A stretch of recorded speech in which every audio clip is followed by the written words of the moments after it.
Welcome everyone to a brand new episode of your show, The Untold. My name is Fatma Al-Awadi and I'm here joined by my colleague, Daj Al-Hotari. How are you? I'm good, thank you so much, Fatma. And today, of course, we're going to be having a lovely episode because we're going to meet a musician. And this is going to be the very first time in the show, right? To meet a musician. Right. And it's going to be Mr. Aleksandr, which happens to be a teacher. Yes, a So guitarist. A guitarist, yes. Yes. So I think it's going to be interesting. Yes, I think everyone here, even the staff of this show, everyone loves classical guitar at some point, right? I know there are other instruments, but I don't know why we tend to relate to classical guitar. Maybe because we have something called oud Oud, in yes. our music, so maybe. But we can't wait to meet Mr. Aleksandr. Yep. And guess what? He got his guitar with him. So it's going to be very nice and fun. Yeah. So let's take a break and get back to you, dear viewers, with Mr. Aleksandr.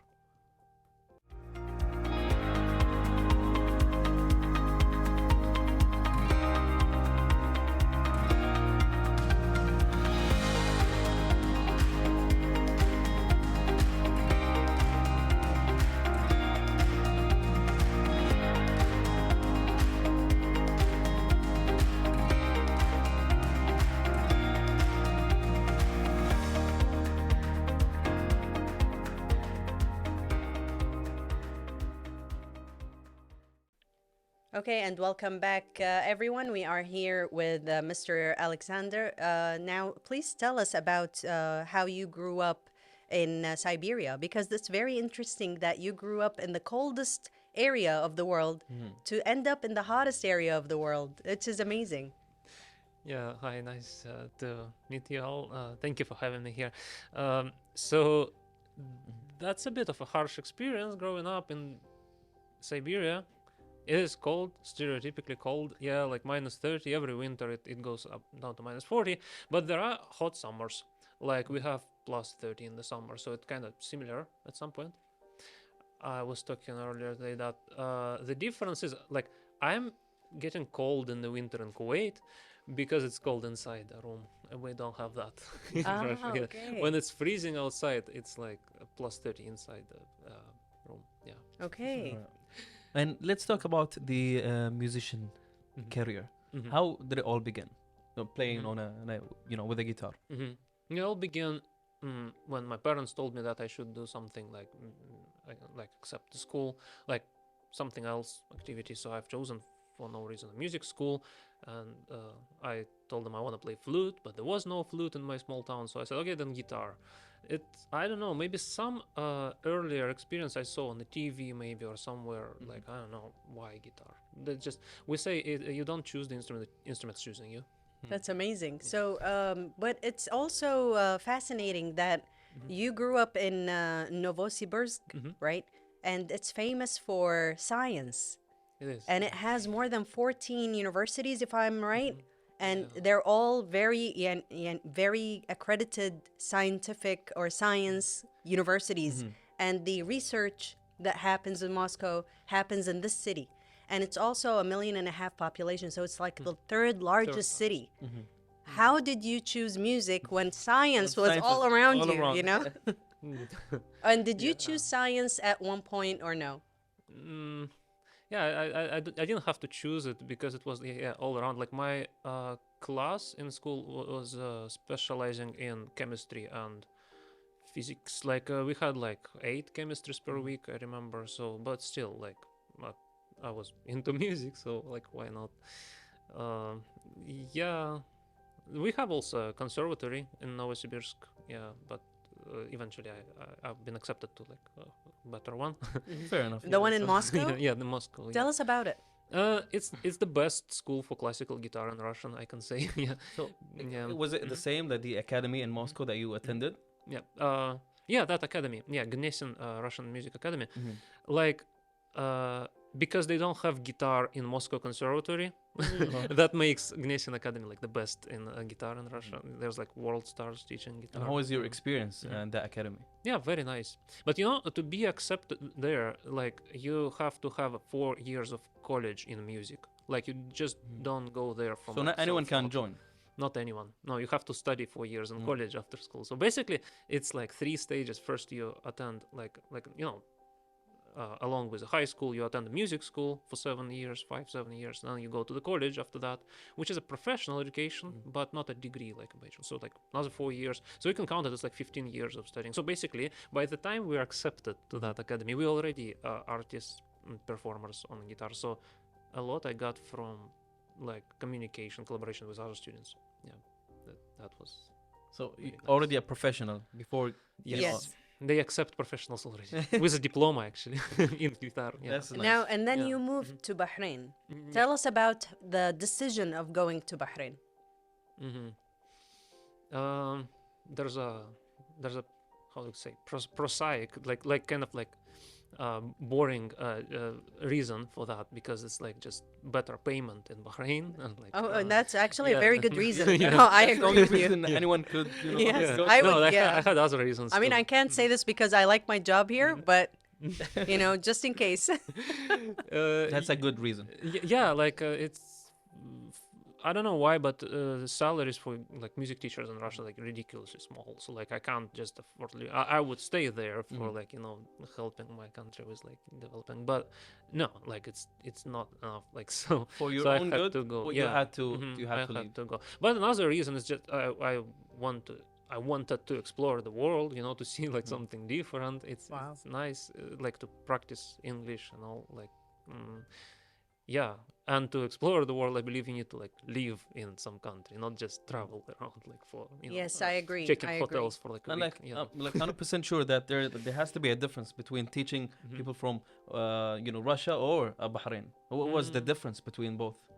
Yeah, kids are the same everywhere, but no, there is slight difference. Like it's because of the education system in Russia. It's more similar.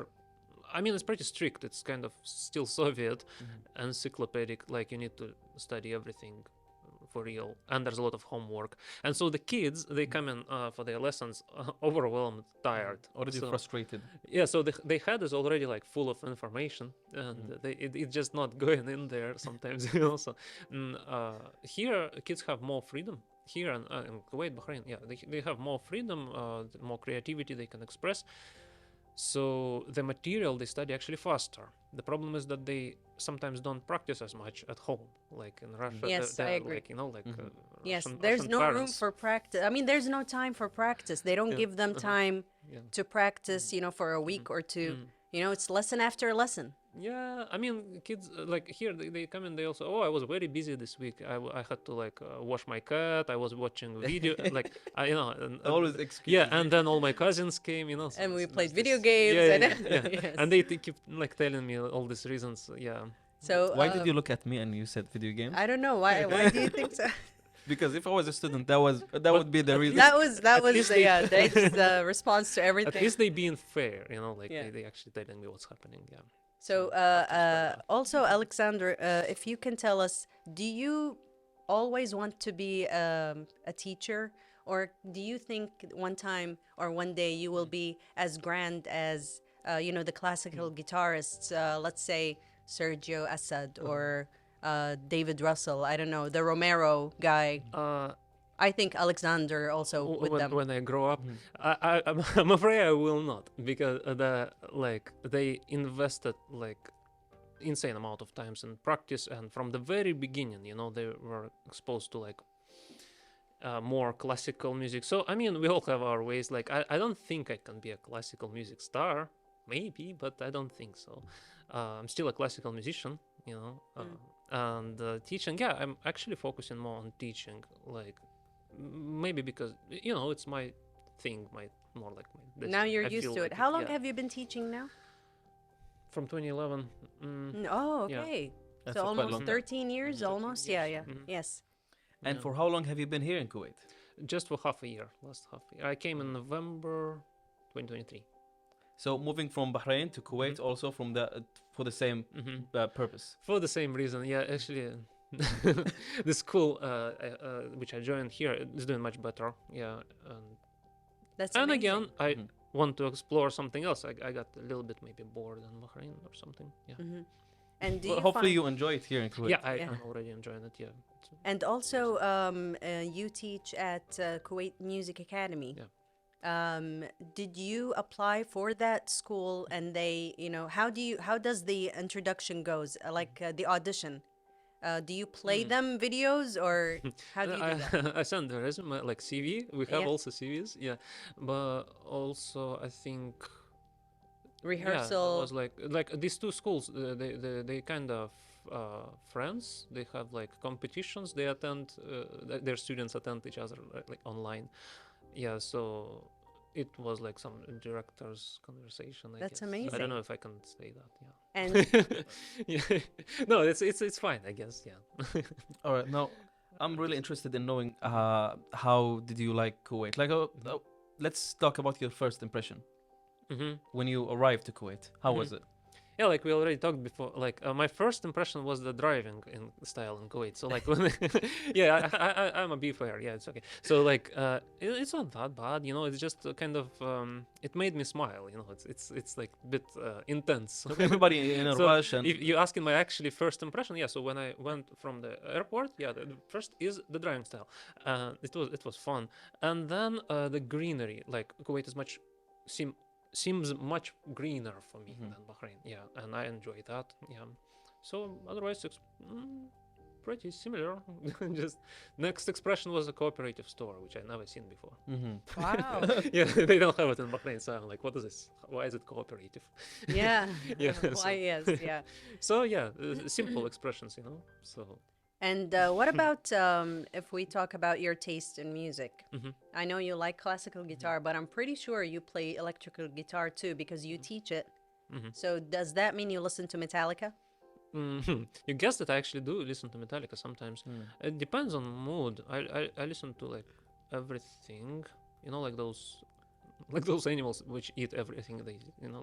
So don't mind eating anything. So because yeah, I don't think there are bad styles of music. Like there are bad artists, like not very good quality artists in some styles, right? So, but actually, I enjoy a lot of my most favorite is world music. So it's like kind of traditional mixed a little bit with pop ambient, like from different like from variety of countries. Yeah, anything. Yeah. Wow, I- world music. Like yeah. for example, there's this Anushka Shankar from India. So like she's doing amazing songs that you can call them on the sitar, right? So, Yes, the sitar it's is difficult. yeah, it's extremely so, and it's like a mix of Western and Indian music. So yeah, I like that a lot. And it's like this random artists from all around the world. Yeah, so they all it's- impact us. But now, Fatma, you asked about the taste of music. I would like to ask about the taste of food here in Kuwait. I'm always interested to, getting to know more about how people from, yeah. different countries see Kuwait. Mm. So did you try the food?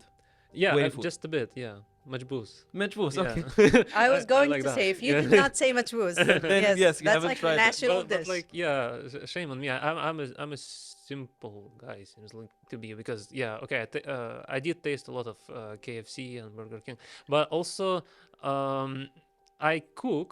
It's kind of Russian Turkish cuisine. Yeah, I just Nice. cook for myself. Yeah, I enjoy that. That's nice. So yeah, as for Kuwaiti food, yeah, I'm afraid I didn't try that much yet. Well, you have a lot to try maybe in the future because you're only here for like half a year, so Yeah. you have inshallah, Yeah. I wasn't focusing on that yet, on food. Yeah. not yet. Now, what about the Kuwaiti music? You've listened to Kuwaiti songs, hopefully some of the older songs, because nowadays, the Kuwaiti songs and the Western songs, or let's say the world songs, are sounding more similar because people are using almost the same instruments. But when we go back, for example, before the 90s, you could listen to the original ones. Yeah. What do you think of the Kuwaiti music? Well, that's like a pure traditional music, right? If you're talking about before 90s, right? So it's not that easy to listen for the people who are like not prepared for this, right? So traditional music of any country is not the easiest listening, right? For like, but I think I don't differ much my fault, but I don't refer like Kuwaiti music from other music of the Gulf, for example. Yeah, so when I'm listening, I'm just listening to some playlists, and I'm afraid I'm not remembering all the names. No, yeah. The one artist which has actually impressed me is Hiba Al Mansouri. She was born in Kuwait, but she's Lebanese, I think. Okay. And she lived in, or is she still living in Kuwait? I think so. Mhm. Yeah. All right. So Alexander, so as a teacher, do you encourage your students to have their own style when playing guitar? Yeah, actually, I don't. So you see, when people say in guitar, everyone have a different idea in their mind. So because there's a classical, acoustic, electric, and they are even different like syllabus in like, for example, UK education system, right, which we kind of follow in. Yeah, this. So it depends which kind of guitar and which kind of music you would like to play. There's finger picking, there's playing with a pick, right? So so I'm following the kid's request, or maybe his parents, yeah.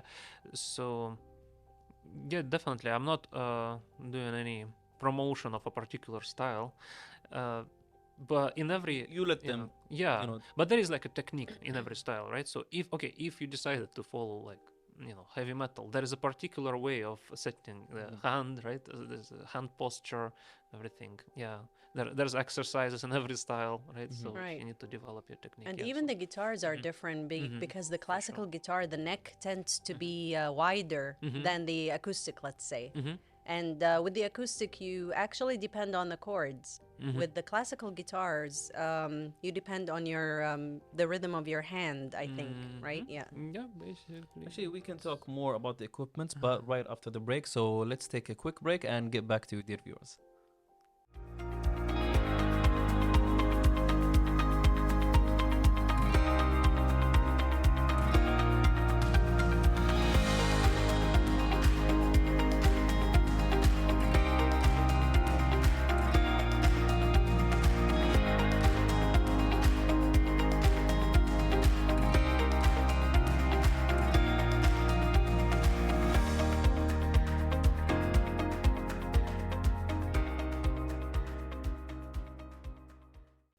Okay, so now we're back with Alexandra, and also we want to talk about the power of music and what does music do to people? How does it heal them? Let's say. I mean, we can only guess. I guess we have our own vision on music. Heal them? Is it healing them? I think so. Yeah. Is it yeah helping you through life? Yeah. Emotional. Music is Actually, very it powerful. helps to relax sometimes, or it can help to, with some trauma or whatever, drama, right? Or it helps to, like, if you're feeling upbeat, it helps you to be even more upbeat, right? So it helps to It feel amplifies, happy. yeah, it amplifies the feelings. Yeah, right. So, yeah, power of music. Like for me, music is a language because I believe it is. It's not something poetic. It is a language. So we have like a particular message which we express through notes and melodies, right? And the great thing is that everyone understands that message in their own way, right? So I do deliver. I make a signal, right? I deliver the message, and then you understand in some way. So if you try to put that in words, to word that, like it's gonna sound pretty much silly, right? So don't do that. Like keep it as musical. But actually, this is the language of communication between like anyone, right? So in the world. I agree, and especially when it comes to instruments, because we have oud, right? It's Yes. and the string instruments, and then there's the sitar, there's the guitar, guitar. there's All all the the string other family. all the strings. Yes, exactly. So it is similar. And so now let's talk about or actually, what actually motivates you to inspire the students with music. Since you just Yeah. mentioned that it's Yeah. almost like a bridge, to communicate. So there has to be something behind that. Okay, what inspires me to motivate them? Yes. What keeps is you, that- playing? Okay, it's basically, as I think everyone, I want to like improve. I don't want to say like the whole world, but like I want to improve the life, the society that which we live in, right? So little bit, whatever the like amount I can do, right? So it's very developing for these kids, right? So it, it makes them cleverer, wiser, right? And it's just technically, physically developing the, empathy, like psychological skills and stuff like that. Yeah. So what motivates me? I don't know. I just want to do my job in some good way. Yeah. I don't know. Okay. I also have. It's deep, Yes, actually, it because is. Yeah. sometimes you can't, Yeah. express everything, right? Yes. Sometimes you're ready only when you're in the right moment. Then you know you're ready. You can't prepare for stuff all the time. But what about the future endeavors? For example, if you want to, let's say you're going to stay in Kuwait. What are you going to develop from your own musical skills? How are you going to see yourself in the future? I would like to maybe start some project. I was always thinking about it because so far I was focusing on the teaching career, but like I think now it's time to like I have some drafts, so I want to record it in some good quality. I think what's important is not do it for money, right? Because a lot of musicians they right away start thinking how I'm gonna benefit from this. But like I believe like maybe if it's a pure creativity, and then I may be successful enough. So so that's how I'm gonna develop. So it's just some comfortable life here, which will allow me to to do my own project. All right, Alexander. Now, since again you are here in Kuwait, would you like to learn something new in terms of music, like the, the instruments that we have, or the way that we sing or play on oud, or the instruments that we have? I should definitely. I would like to collaborate with some musicians, traditional or rock and pop, doesn't matter really, classical. So we musicians we mostly learn through collaboration, right? Though in Bahrain I was studying oud in Bahrain Music Institute. Yeah, it was a nice experience, but I faced the problem that it's the music that I don't have in my ears. So like I basically I got it how to play the oud, right? But like there's like some specific things like what is the tune that I'm trying to play? Yeah. What is the style that I'm trying to play? Yes, because those oud is different than guitar, different right? style. Right.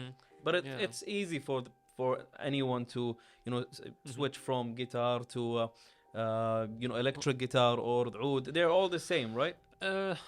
Yeah, it's much easier than to study it from zero, right? They are like Because dialects. you know the basics, right? Yeah. They are like dialects of the same language, right? So you just adjust a little bit. Though I would say is a little bit more complicated because it doesn't have the frets. No, it doesn't. Yeah. Things. So it's like a violin. So thinking is a bit different. Here we just think this fret, that fret, right? And on the oud, no, it's just. I would suggest you watch videos of Abadi Johar because he's called the octopus of oud in Gulf. Seriously, he is the most talented oud player. Oh wow! Yeah. So then you can watch his videos and get blown away. And also you mentioned violin. Do you have any other instruments that you play? I don't play violin, but I do play piano and drums. Like all strings instruments, like bass guitar. I enjoy ukulele. There's a lot of students on ukulele. So basically, I forgot already. It's been a while. So, but in Russia we study all this. If you heard of balalaika, and another string instrument domra, which is like a mandolin. So I spent like 8 years playing in different orchestras on this domra thing. Yeah, it's like a mandolin but with 3 strings. Yeah.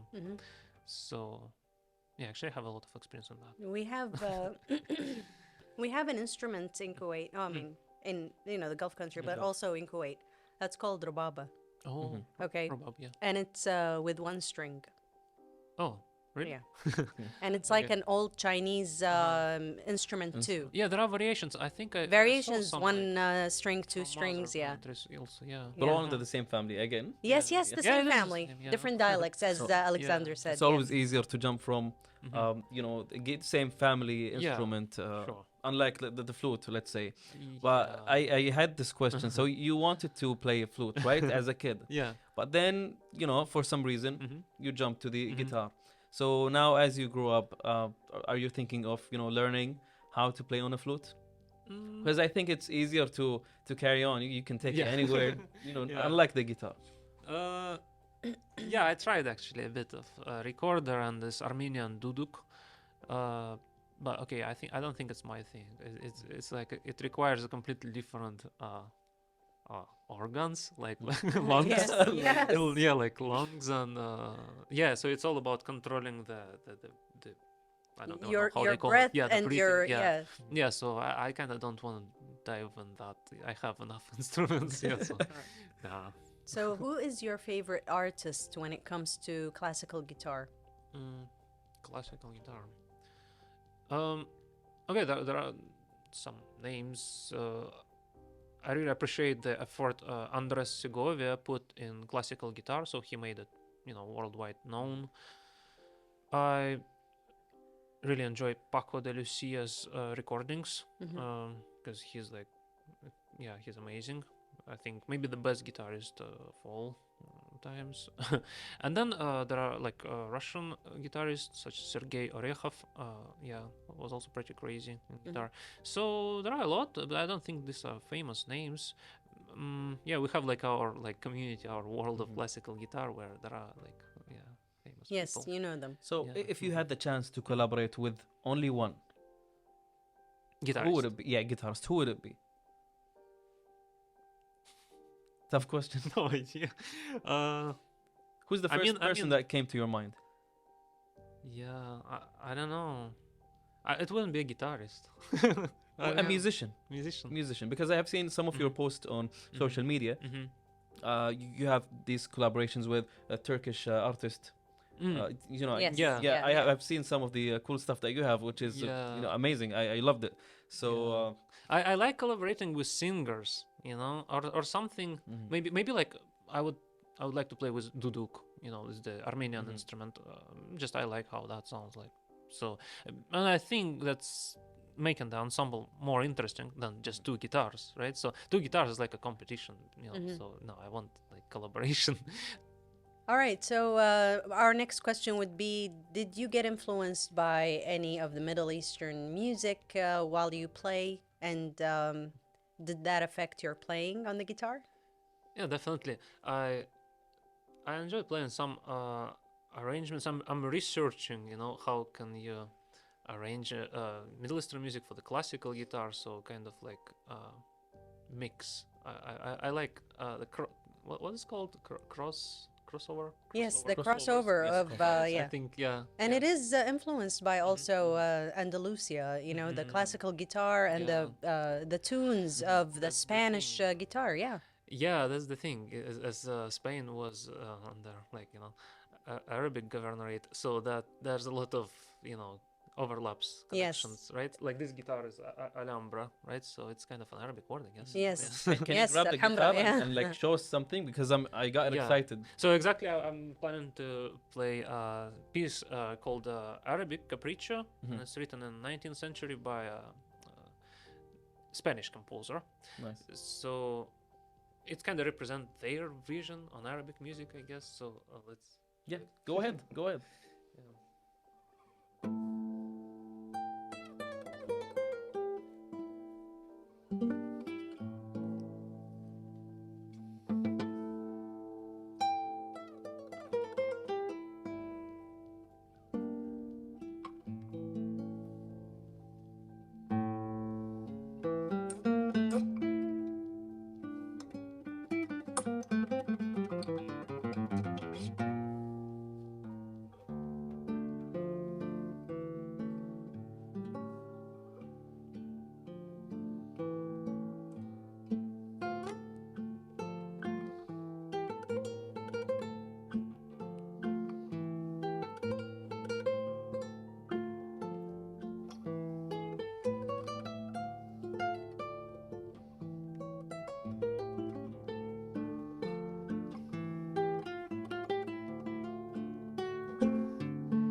Thank you. That was very nice. Well, That was amazing. ladies and gents, that was the Arabic capriccia played by the one and only Mr. Alexander. Good job. Thank you very much. Thank you very much for that. And also, we want to thank you for playing. We want to thank you for the information that you have provided. Thank you very much for having me here. I appreciate All right. it. So, dear viewers, we will take a quick break and get back to you so that we can finish this episode.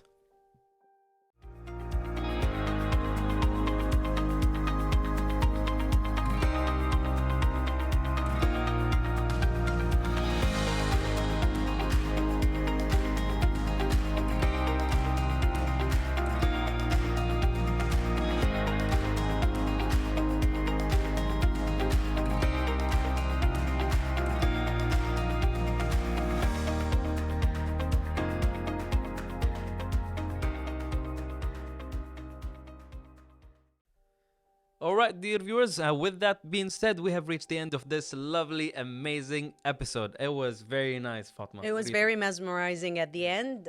We all enjoyed it. And when we were clapping, I was like, encore, encore, again, think? Definitely, he is fun. We learned a lot from him. Musicians, they have... they have something. They always Yes, they have a express- way, Yeah, yes. a way to express things also by playing Yes. their music. And we wish him the best, of course. And we can't wait to, host musicians like Mr. Aleksandr and or maybe him on another episode. Maybe yeah. yes. Yeah, hopefully. So we will see you, dear viewers, on another episode of The Untold. See you soon.